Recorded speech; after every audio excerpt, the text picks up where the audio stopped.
기념하는 종례 고난주간이 시작되게 될 겁니다.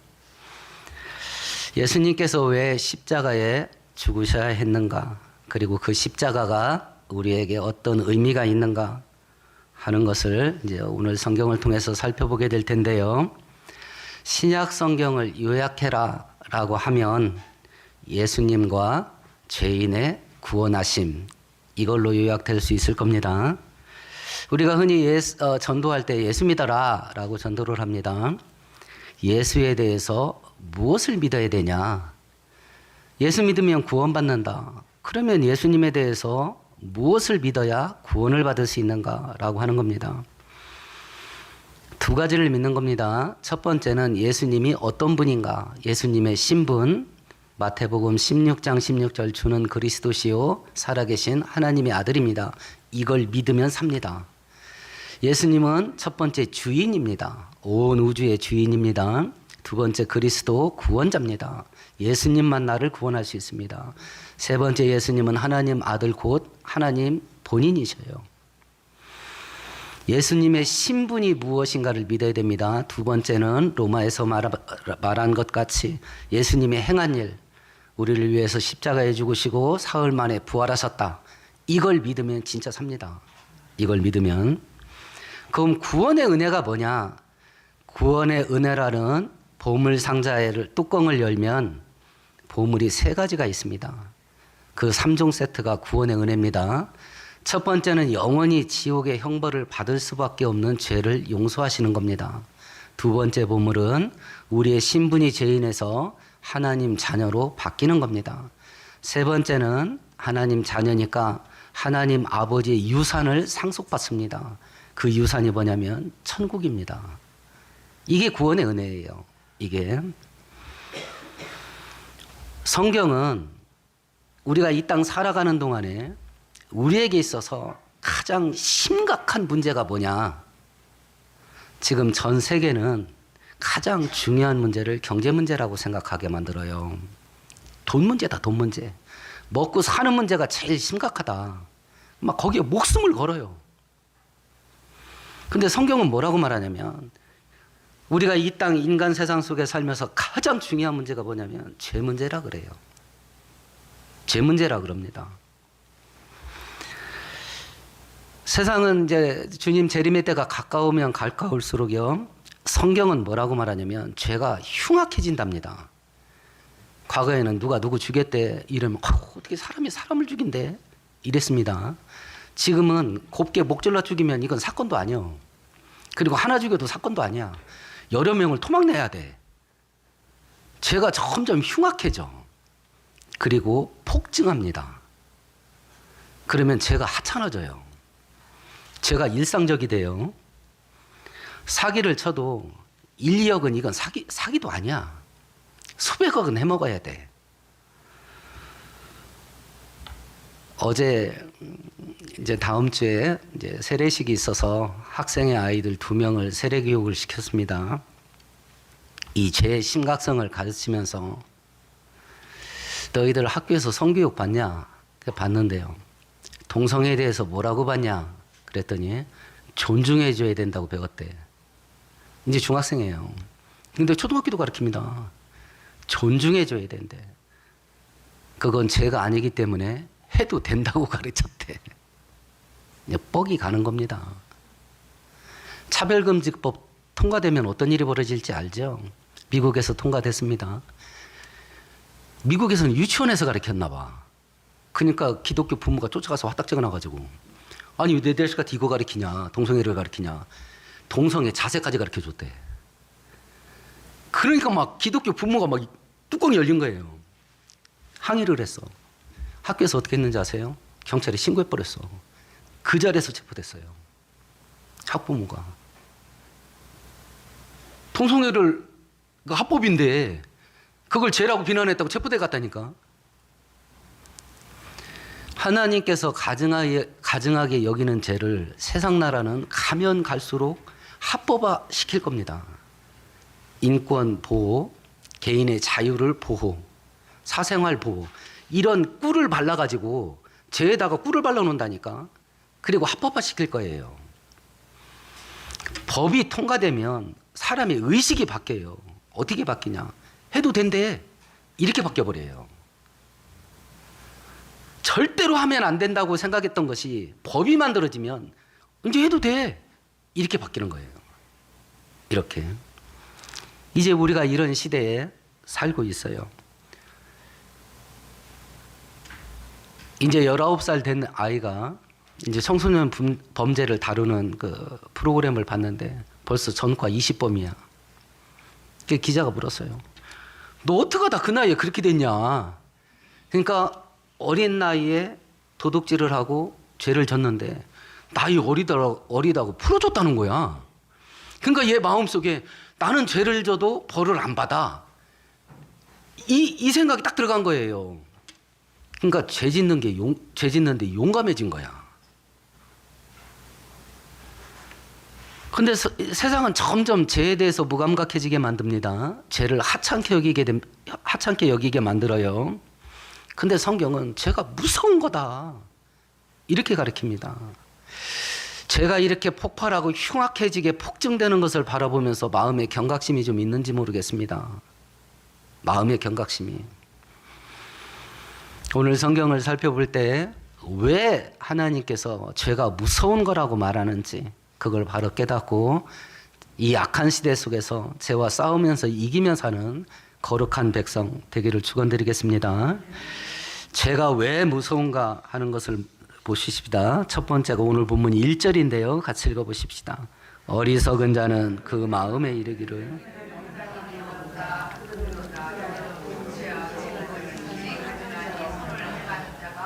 죄가 어떻게 만들었냐면 사람의 마음을 부패하게 했대요. 여기서 부패하다는 말은 썩어 문드러졌다라는 뜻입니다. 하나님께서 아담과 하와를 만드실 때는요, 하나님의 모양과 형상대로 그 본성이 하나님을 본따서 만들어졌어요. 근데 선악과 따먹고 하나님 말씀을 어기면서 죄를 짓게 되니까 하나님의 모양과 형상으로 지음받은 그 본성이 죄로 완전히 오염됐어요. 어느 정도 오염됐냐? 오늘 본문에 보면 선한 게 하나도 없대. 그러니까 전적 타락이에요. 완벽하게 타락했어요. 완벽하게. 그래서 우리는 죄를 지어서 죄인이 아닙니다. 죄인으로 태어났기 때문에 죄를 지을 수밖에 없어요. 그래서 죄인이에요. 하나님의 은혜가 없이 사람이 자기 힘으로 할 수 있는 건 유일하게 하나밖에 없어요. 성경은. 그게 뭐예요? 죄 짓고 불순종하는 거예요. 하나님 은혜 없이 사람이 자기 능력 갖고 할 수 있는 유일한 일이 뭐냐? 죄 짓는 일이에요. 그게 전적 타락이에요. 그것이 오늘 시편에서 말한 의인은 없나니 하나도 없고 선을 행하는 자가 없나니 하나도 없다. 이게 모든 인생들이 다 전적으로 부패했다. 이렇게 만든 게 뭐냐? 그게 죄다. 그게 죄다. 죄는 우리의 본성을 죄로 완전히 오염시켜버린다. 선한 것이 하나도 없게 만들고 심지어는 선한 걸 생각하더라도 선을 행할 능력이 없어요. 능력이 없어요. 그래서 인생들은 죄의 형벌을 피할 수가 없게 된 거죠. 예수 믿지 않지만 교회 다니는 사람보다 착하고 선하게 사는 사람들이 주변에 널렸다. 심지어는 그 주식의 그 귀재라고 알려진 사람이 있죠. 워렌 버핏이라든지 아니면 빌 게이츠 같은 사람들은요, 1년에 수조씩 기부해요. 1년에 수조 원씩. 그런 사람들 어떻게 되냐? 그 착하고 선행을 하는데 지금까지도 막 수십 조를 기부를 했다 하는데 이거 어떻게 되는 거냐? 하나님께서 용서하지 못할 죄가 있어요. 이건 도저히 용서가 안 돼. 그게 뭐예요? 하나님을 믿지 않는 죄예요. 이건 용서받을 수가 없어. 그러니까 다른 모든 선행이 있어도 이거 하나님 믿지 않는 죄에 걸리면 이건 빼도 박도 못해. 그래서 제가 자주 비유를 들죠. 믿지 않는 자의 선행은 사형수의 선행이에요. 사형수의 선행. 사형 판결을 받았습니다. 언제 사형당할지 몰라. 그래서 가족들이 먹고 싶은 거 먹으라고 영치금 돈도 넣어주고 겨울에 춥지 말라고 파카 2만 것도 넣어주고 솜니불도 넣어줘요. 그런데 내가 아유 언제 죽을지 모르는데 이거 나 혼자 먹어서 뭐하냐 해서 영치금 들어온 걸로 같은 방에 있는 사람들하고 나눠 먹었습니다. 이불도 나눠 덮고 옷도 나눠줬습니다. 교도관들하고 죄수들이요 칭찬이 마를 날이 없어. 세상에 그런 사람이 없다고. 근데 그 선행이 그 사형을 면제시킬 수가 없어요. 사형수의 선행이에요. 모든 인생이 죄를 범하였음에 하나님의 영광에 이르지 못하였다. 하나님께 갈 수가 없어. 사형이야 사형. 그래서 성경은 죄를 심각하게 경고를 하는 거예요. 진짜 문제가 뭔지 알아? 죄 문제야 라고 하는데 세상은 계속 무슨 소리야. 우선 당장 먹고 살아야지. 먹고 사는 문제가 심각한 문제라고 얘기를 해. 먹고 사는 문제가. 돈 문제가 가장 심각한 문제라고 생각하게 만들어요. 이렇게 성경이 죄가 심각한 이유는 우리 본성을 죄로 완전히 덮어버린다. 그리고 죄를 지을 수밖에 없게 만든다. 그러면 이 죄 문제를 어떻게 해결해야 될 거냐라고 하는 겁니다. 이 죄 문제를 여기 성경 한 구절 찾아볼까요? 구약 성경 150페이지 한번 찾아보세요. 레위기 4장입니다.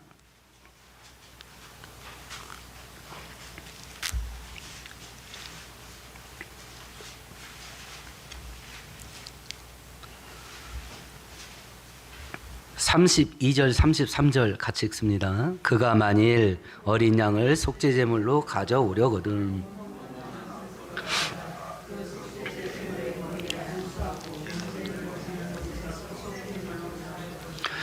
창세기 2장에 보면 선악과 따먹으면 네가 정령 죽으리라 이야기를 합니다. 죄의 형벌은 딱 하나입니다.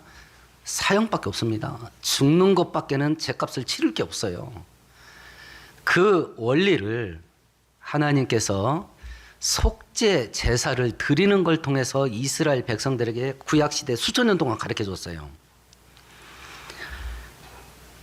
죄를 지어서 속죄 제사를 드리러 나오는 사람은 소나 됐든지 양이 됐든지 염소가 됐든지 가난하면 비둘기가 됐든지 하여튼 재물을 가지고 옵니다. 그리고 어떤 일을 하냐면 자기가 가져온 재물에다가 머리에다 손을 얹습니다. 이 행위가 뭐냐면 내가 지은 죄 니기로 간다잉 죄를 넘기는 거야. 죄를 넘기는 거예요. 그리고 나서 재물을 잡습니다. 제사장이 잡는 거 아닙니다. 제사장이 재물 잡는 거 아닙니다. 본인이 잡는 거예요. 본인이 죽입니다. 그러면 내가 죄를 져가지고 속죄제사 드리러 왔는데 짐승을 죽여. 원래는 누가 죽어야 되는데? 내가 죽어야 돼. 내가 죽어야 되는데 짐승을 죽이면서 내가 죽어야 되는데 네가 대신 죽는다. 그리고 가죽을 비키고 토막을 냅니다. 내장을 다 긁어내고요.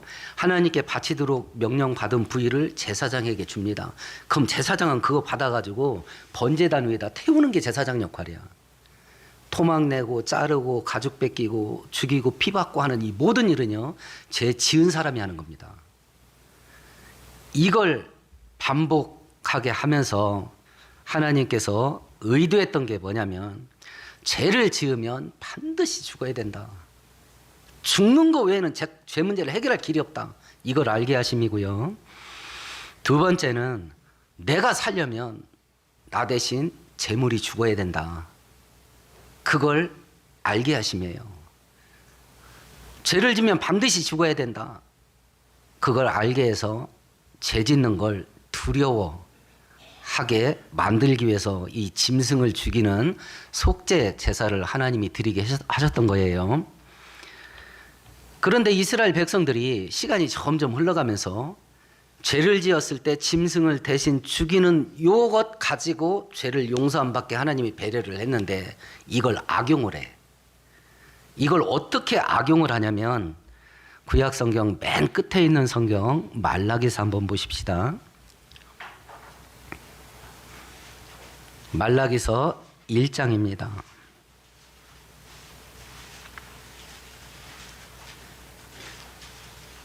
8절 같이 봅니다. 만군의 여호와가 이르노라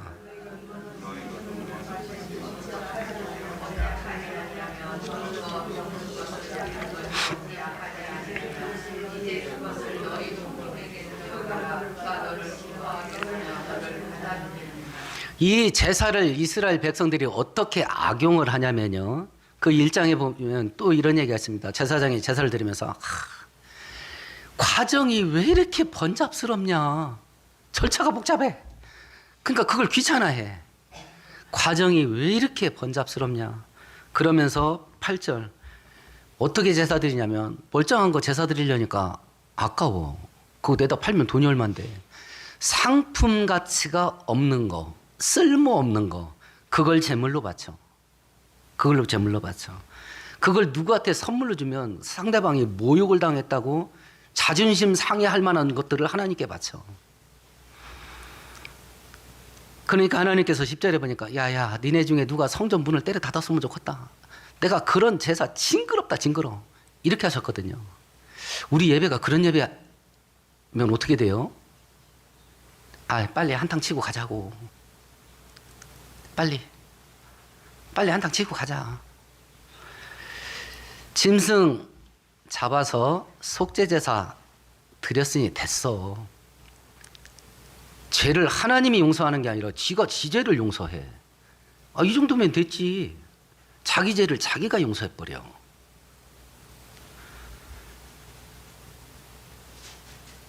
하나님은 은혜로 준 건데 그 은혜를 사악하게 이용을 해. 그리고 더 깊은 죄로 들어가. 이게 이스라엘의 역사예요. 이게 구약의 역사고. 그런데 이 성경은 구약시대 짐승을 죽여서 속죄제사를 드린 이 제사가 불완전하대요. 신약성경 히브리서 한번 찾아보십시다. 362페이지예요. 10장을 봅니다. 히브리서 10장 362페이지입니다.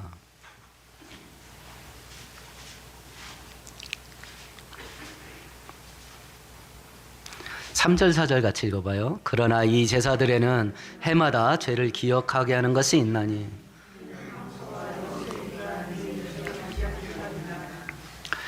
히브리서에서는 뭐라고 말하냐면 짐승 바쳐서 제사 드리는 건 사람을 완전하게 못한대요. 히브리서에 의하면 짐승 죽여서 속죄제사 드리는 제사는 육체만을 정결하게 해요. 육체만을. 두 번째, 지은 죄 그 건 한 건만 용서받게 해요. 그 건 한 건만. 죄를 짓게 만드는 타락한 본성은 깨끗하게 못해요. 그러니까 죄를 질 때마다 반복해야 돼. 질 때마다 반복하고. 그러면 아까 이야기한 것처럼 이 짐승 바치는 속죄 제사를 계속 하나님이 드리게 하는 이유가 뭐냐면 죄를 지면 죽는다. 죄값이 해결되려면 나 대신 재물이 죽어야 된다. 그래서 죄 짓는 걸 두려워하게 하는. 이런 의도 때문에 이걸 반복하게 하셔요. 그런데 마지막 때가 되면 하나님께서 모든 사람의 죄를 단 한 번에 용서받게 하는 완벽한 제물을 준비해요.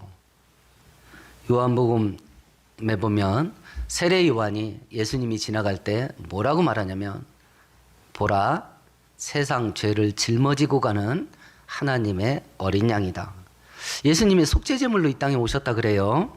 이 땅에 오셨다 그럽니다.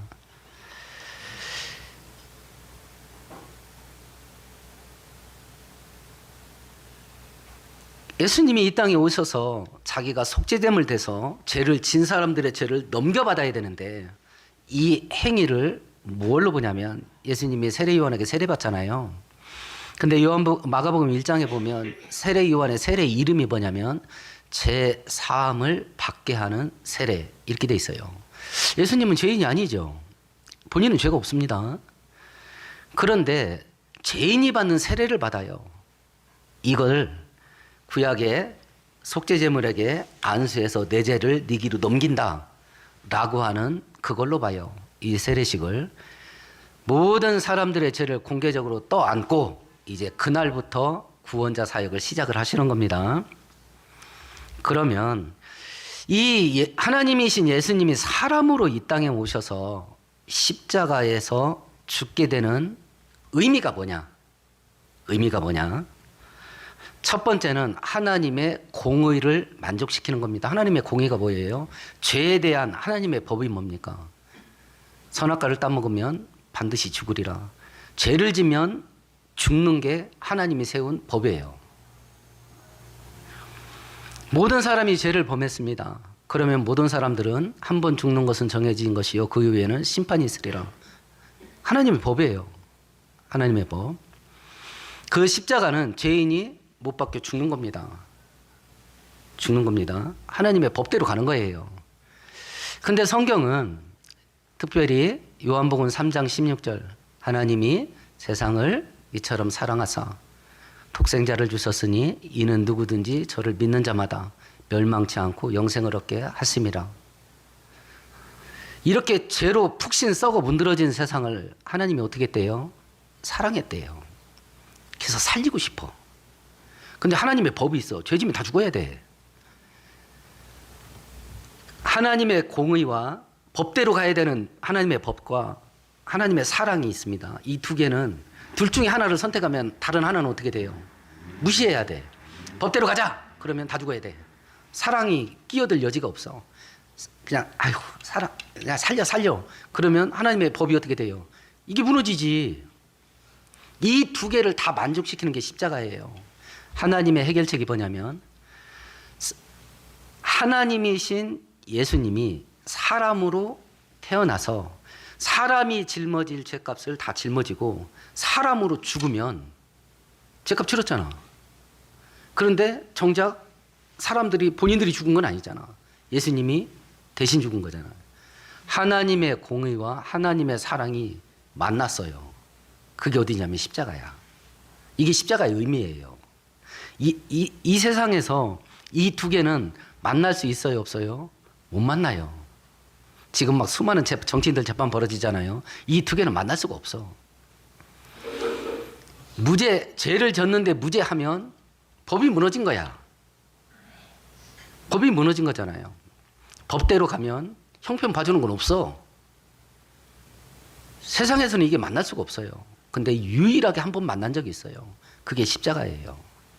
그게 십자가. 그래서 예수의 십자가 죽음은 하나님의 공의와 하나님의 사랑이 만나서 예수님이 대신 죽고 우리는 살게 된 거예요. 이게 십자가의 의미예요. 자, 지금 제가 이렇게 쭉 설명한 거 대부분 다 아실 겁니다. 다 아실 겁니다. 근데 문제가 된 건 뭐냐면 성경 한 구절 찾아보십시다. 신약 성경 304페이지입니다.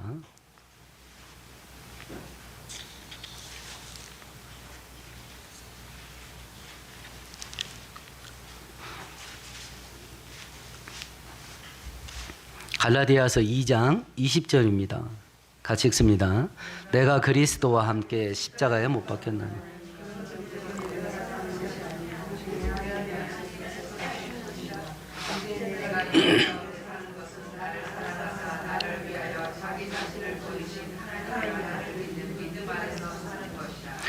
이 은혜를 공짜로 예수를 믿는 것 때문에 공짜로 받은 사람은 어떻게 사냐?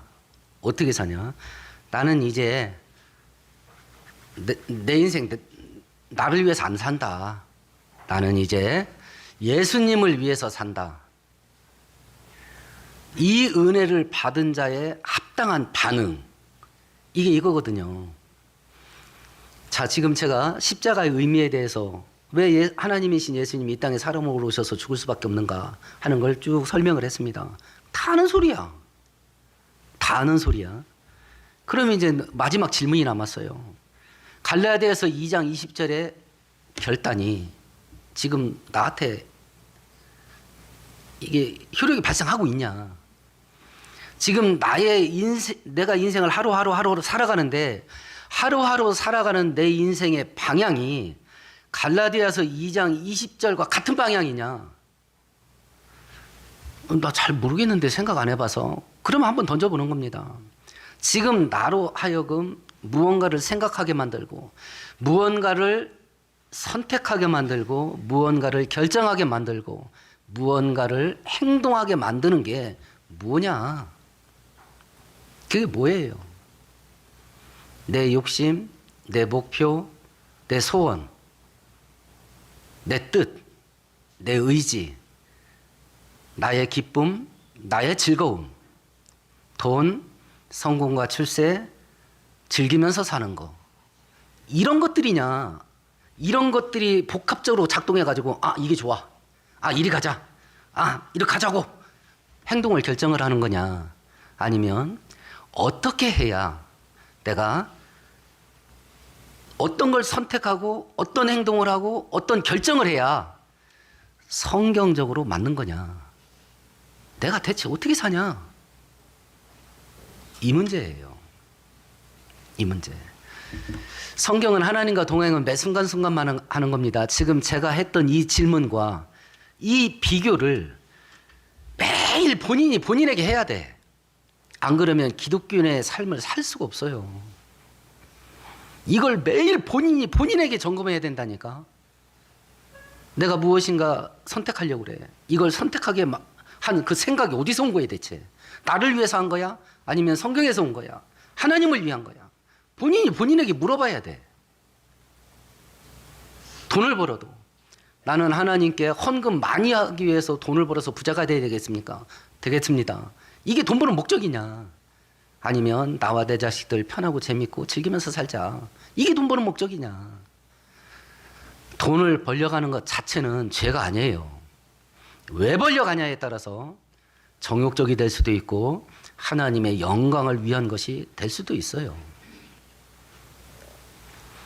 그런데 앞에서 말한 이 구원의 은혜의 전 과정을 제대로 알고 그 은혜가 제대로 내 인생에 부딪히면 이 은혜가 우리의 머릿속에 지식으로 남지 않고 심장에 박히게 되면 누구나 이렇게 됩니다. 이렇게 돼요.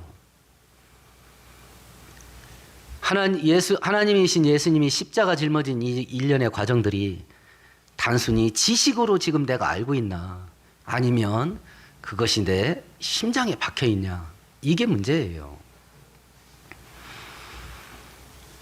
성경은 이야기를 합니다. 이 은혜를 제대로 받은 자는 그 은혜 베푼 하나님에게 자기 인생을 내던집니다. 그래서 바울도 그렇게 얘기했던 거고요. 진시황의 진나라가 망하고요. 다음 중국을 통일한 나라가 한나라인데 그 한나라 때에 사마천이라고 하는 유명한 역사학자가 사기를 씁니다. 거기에 자객열전이라는 그 편목 속에 5명의 협객들, 의인들을 기록을 해놨어요. 그 중에 하나가 예양이라는 사람인데 이제 수많은 제후들이 막 나라를 갈라져가지고 서로 막 싸우고 전쟁하는 이런 춘추전국 시대입니다. 그러니까 힘 있는 제후들에게 이제 의탁하러 여기저기 이제 식객 노릇하러 돌아다닙니다. 이 예양이라는 사람이 범길사라는 제후에게 찾아가서 몸을 의탁을 했습니다. 근데 이 범길사라는 사람이 예양을 하찮게 여기는 거야. 그래서 다른 순인이라는 제후회를 찾아가서 거기에 몸을 의탁했습니다. 근데 또 푸대접을 받아. 그래서 다른 제후를 찾아서 지백이라고 하는 사람에게 찾아갑니다. 근데 이 사람은 딱 알아봤어. 예양을. 자기가 입는 옷을 입히고 자기가 먹는 음식으로 대접을 해요. 그러다가 이 지백이라는 사람이 조양자라는 제후에게 공격받아서 죽임을 당해요.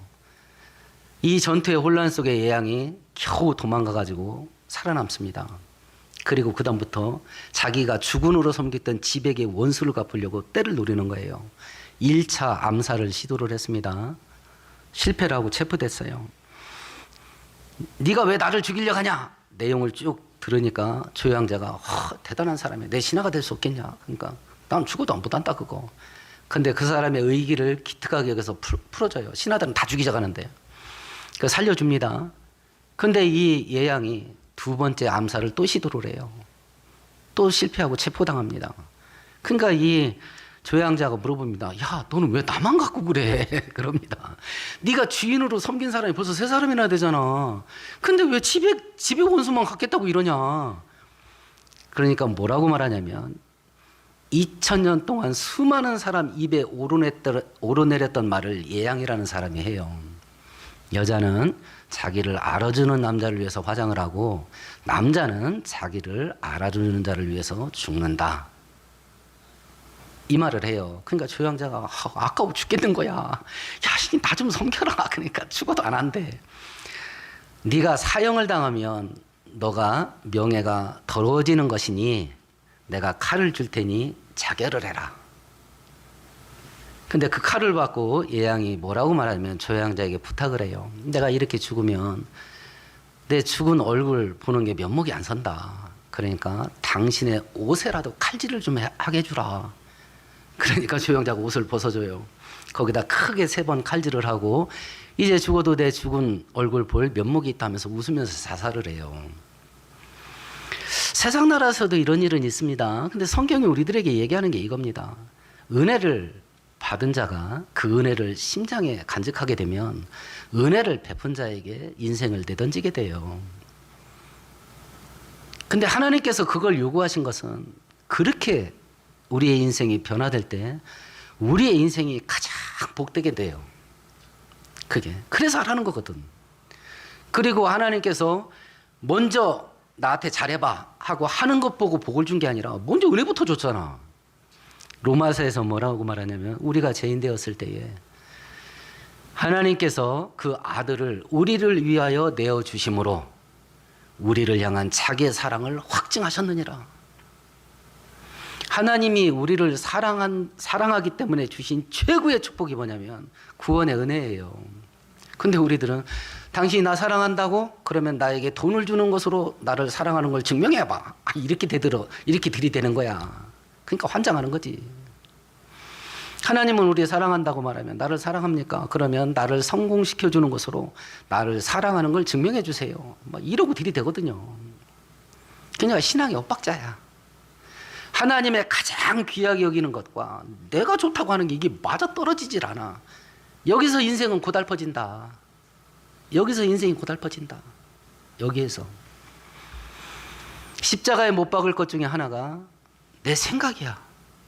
나는 이게 좋은 내 생각을 십자가에 못 박아야 돼. 내 의지야. 나는 이거 할라요. 이게 십자가에 못 박혀야 돼. 이게. 가장 무서운 게 뭐냐? 먹고 사는 게 아니다. 죄 문제다. 이건 죽어야 끝난다. 근데 하나님 대신 예수께서 사람으로 오셔서 대신 죽으셨다. 그래서 나는 살게 됐다. 그러면 나는 어떻게 살아야 되냐? 그 은혜를 주신 하나님의 영광을 위해서 산다. 이것이 십자가가 우리에게 요구하는 거예요. 오늘 말씀 생각하시면서 우리 함께 동성으로 기도하십시다.